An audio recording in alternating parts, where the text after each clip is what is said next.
어서 오세요. 반갑습니다. 안녕하세요. 저는 아직은 신혼인 결혼 2년 차 아내입니다. 제가 사연을 보내게 된 이유는 성인용품 때문입니다. 남편과는 3년 장거리 연애를 하고 결혼을 하였습니다. 저는 창원에서, 남편은 오산에서 직장 생활을 하였습니다. 둘 다 교대 근무를 하는 직업이었기에 많이 봐야 2주에 한 번 볼 수 있었습니다. 그것도 경조사 등 예상치 못한 일이라도 생기면 한 달에 한 번 보는 것도 힘들었습니다. 남편이 과거에 만났던 전 여자친구가 남편의 절친과 바람이 나면서 헤어졌습니다. 그때의 상처로 저한테도 약간의 집착과 바람을 걱정했습니다. 그렇게 행동하는 남편의 마음을 이해했기에 때론 불편하고 답답하긴 했지만 이해할 수 있었습니다. 연애한 지 1년쯤 되었을 때 여름 휴가로 오키나와를 가게 되었습니다. 렌트카를 빌려서 구경도 다니고 맛있는 것도 먹고 나름 즐거운 시간을 보내었습니다. 그러던 중 일본의 유명 쇼핑몰이라고 해서 돈키호테라는 곳에 들어가 구경을 하였습니다.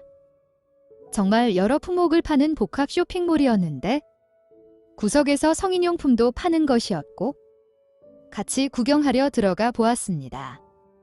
진짜 성인 영화에서나 보던 신기한 것들이 있었습니다.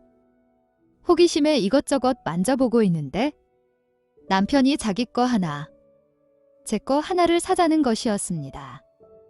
이런 거 필요 없다고 하였지만 일단 사자고 하길래 사서 나왔습니다. 그날 저녁 숙소에서 호기심을 가지고 관계를 가지면서 같이 사용해 보았습니다. 성인용품 없이 하는 것보다 더 자극적이었고 만족스러웠습니다. 누워서 남편이랑 이야기하다가 왜 사자고 했냐고 물었더니 저도 남편도 성욕이 많은 편인데 장거리 연애를 하고 있고 게다가 자주 못 보기 때문에 샀다는 것이었습니다. 또한 이걸로 각자 어느 정도 성욕을 해소하게 되면 바람 피울 가능성도 내려갈 것 같아서 샀다는 것이었습니다. 그때 질색팔색을 하면서 그게 무슨 말도 안 되는 소리냐고 하였지만 시간이 지나면서 성인용품의 사용 빈도는 높아졌습니다. 심지어 남편과 데이트하는 날에도 챙겨가서 관계 시 성인용품을 같이 사용하였습니다. 그것 때문인지 몰라도 남편과 장시간 못 만나도 외롭거나 보고 싶지 않았습니다. 그렇게 3년간의 장거리 연애를 끝내고 결혼을 하였습니다. 결혼 후에도 약 반년간은 주말 부부로 지냈습니다. 그 기간에도 성인용품의 사랑은 계속되었습니다. 그 사이에 중간중간 남편과 몇 개의 성인용품을 추가로 구매해서 하였습니다. 그런데 남편과 같은 지역으로 직장이 옮겨지면서부터 문제가 생기기 시작했습니다. 자연스럽게 성인용품의 사용 횟수는 줄었고 남편과의 관계는 늘기 시작했습니다. 그런데 예전과 다르게 남편과의 관계가 만족스럽지 못했습니다. 뭐랄까 싫지는 않지만 무언가 2% 부족한 느낌이었습니다. 그렇다고 남편이 옆에 있는데 혼자서 성인용품을 가지고 해결할 수도 없는 것이었습니다. 남편도 뭐라고 말은 하지 않지만 본인도 예전 대비 만족도가 떨어지는 것 같았습니다. 그렇게 몇 주의 시간이 지나고 남편이 회식을 하고 늦게 들어오는 날이었습니다. 거실에서 맥주와 함께 영화를 보고 있는데 야한 장면이 나오면서 성인용품이 생각나기 시작하였습니다. 그래서 정말 오랜만에 성인용품과 즐거운 시간을 보냈습니다. 며칠이 지나고 나서 또 생각나기 시작하는 것이었습니다. 정말 남편이 회식 등 약속이 있기만을 기다렸고 기회가 오면 어김없이 혼자만의 즐거운 시간을 가졌습니다. 자유롭게 할 수 있다가 기회가 와야만 할 수 있는 상황으로 바뀌다 보니 중독이 된 것처럼 더 자주 생각이 나고 간절해졌습니다. 결국 남편이 잠든 것을 확인하고 몰래 혼자서 성인용품을 사용하기도 하였습니다. 사용하고 나면 기분이 좋았다가 무언가 모르게 찝찝하고 남편에게 미안했습니다.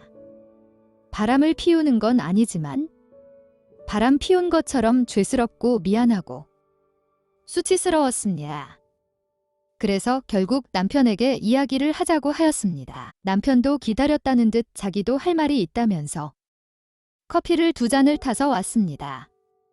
남편 이야기를 들어보니 저만큼이나 만족도 높지 않았던 것 같습니다.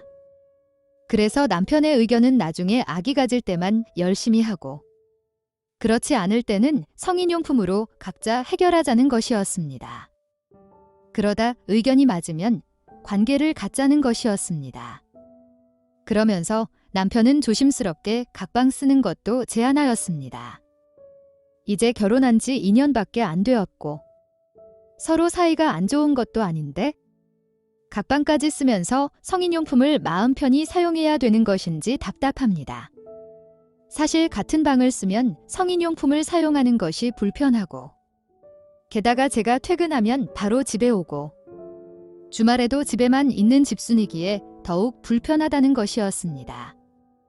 남편의 말도 이해는 되지만 정말 각방을 써버리면 사이도 멀어질 것 같아서 걱정입니다. 어떻게 해야 될까요? 오늘의 사연은 여기까지입니다.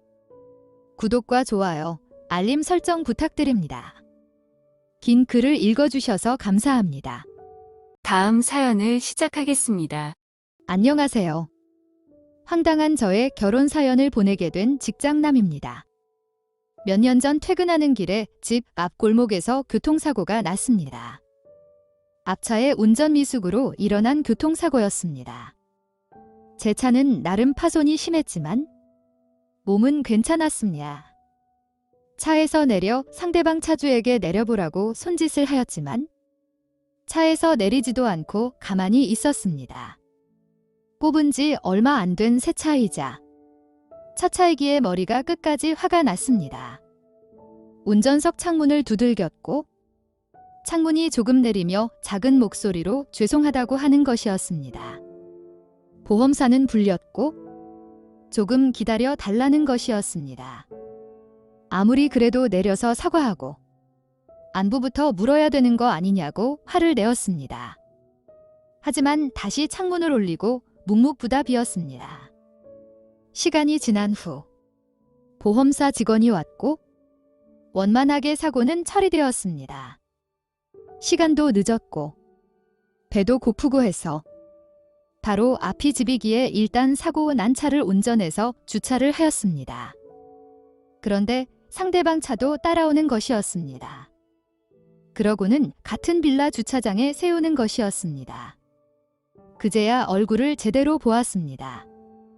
눈도 똑바로 못 맞추고서는 죄송하다고 인사만 하고 빌라로 쏙 들어가는 것이었습니다. 저도 그날은 그렇게 편의점에 라면을 사들고 집에 들어가 먹고 잤습니다. 자고 일어나니 여기저기 쑤시고 몸도 불편하였습니다. 집 앞 공업사에 차를 맡기고 병원을 갈 생각으로 집에서 나왔습니다. 그런데 제 차 운전석 손잡이에 작은 쪽지와 함께 파스랑 약이 있었습니다. 쪽지에는 어제 너무 죄송하다며 혹시나 몸이 아프실까봐 파스랑 진통제 사다 놓았다고 초보 운전의 첫 사고라서 너무 정신없었다고 적혀 있었습니다. 그 쪽지를 받고 나니 어제 내가 너무 화를 낸 거는 아닌가 싶어서 마음이 더 무거웠습니다. 차를 수리를 맡기고 병원은 가지 않고 집으로 돌아왔습니다. 대차받은 렌터카를 주차하고 있는데 어제 그 사고 차 운전자가 집 앞 카페로 가는 것이었습니다. 저도 카페로 갔습니다. 어제 화낸 것도 미안하고 아침에 쪽지도 고마워서 커피를 샀습니다. 그러면서 같이 이야기를 하게 되었습니다. 별다른 내용 없이 사과와 안부만 오고 갔는데 이상하게 얼굴이 낯설지 않았습니다.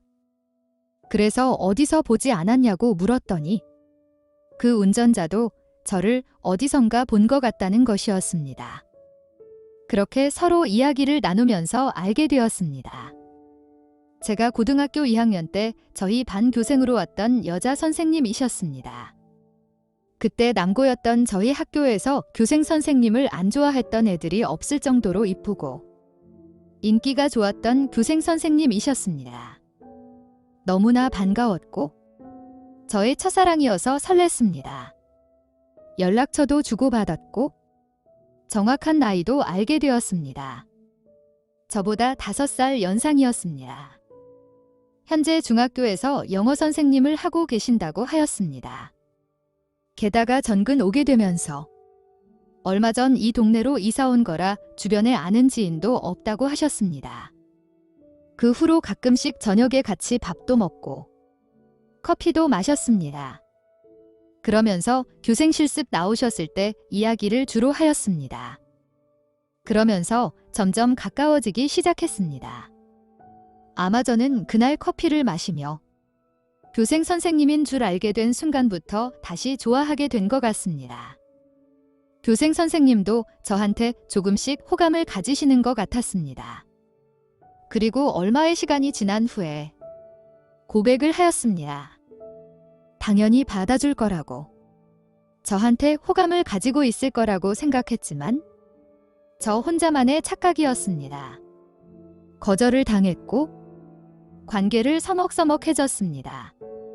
풋풋하고 순수했던 고등학교 2학년의 감정이 아니라 진심으로 사랑하기에 고백을 한 것인데 잘 전달되지 않은 것 같았습니다. 그리고 저를 그냥 학생으로만, 동생으로만 생각하시는 것 같았습니다. 그전처럼 밥도 커피도 먹지 않았기에 저 그렇게 어떻게 해야 할지 답답한 마음에 속만 끓이고 있을 때 선생님께 만나자고 먼저 연락이 왔습니다. 그리고 카페에서 만났습니다. 아무 일도 없었다는 듯 예전처럼 지난 일들을 이야기하며 시간을 보냈지만 마음은 답답했습니다. 그렇게 아까운 시간만 흘렸고 이제 집에 가자고 하셨습니다. 선생님은 뭐 이렇게 당당하게 말을 못하냐며, 답답해서 못 기다리겠다며 다시 고백하라고 하는 것이었습니다. 제가 아무 말도 못하고 황당해하자 선생님께서 결국 먼저 고백을 하셨고 그렇게 사귀게 되었습니다. 거절하고 나서는 그게 맞는 거라고 생각했지만 자꾸 생각이 나고 마음이 쓰여서 만나보기로 생각을 바꾸셨다고 하셨습니다. 그러면서 이제 선생님이라고 부르지도 말고 존칭도 쓰지 말라고 하였습니다. 그런데 그 습관이 쉽게 변하진 않았습니다. 아직도 존칭을 쓰며 선생님이라고 부를 때도 있습니다. 아무튼 위 아랫집에 살았던 저희는 매일 저녁에 만나서 같이 밥도 해먹고 영화도 보고 커피도 마시고 사랑도 나눴습니다. 그러다 과속으로 아기가 생기면서 양가 인사 한 달 만에 결혼 준비를 마쳤습니다. 고등학교 동창들이 처음에 그때 교생 선생님과 결혼한다고 했을 때 거짓말하지 말라며 안 믿었지만 나중에는 모두 부러움을 받으며 결혼을 하였습니다. 현재는 과속으로 저희에게 찾아온 아기는 내년에 초등학교를 갑니다. 아직도 아내는 저한테 속아서 결혼했다며 억울하다고 하지만 나름 행복하게 잘 지내고 있습니다. 물론 부부싸움도 많이 하고 저를 가르치려고 하는 부분도 있지만 누구보다 사랑합니다. 교통사고로 다시 만나게 된 첫사랑과 결혼한 제 사연을 읽어주셔서 감사합니다. 오늘의 사연은 여기까지입니다. 구독과 좋아요, 알림 설정 부탁드립니다. 긴 글을 읽어주셔서 감사합니다. 구독과 좋아요 꾹꾹 눌러주세요. 꾹꾹. 알림 설정도 꾹꾹 눌러주세요.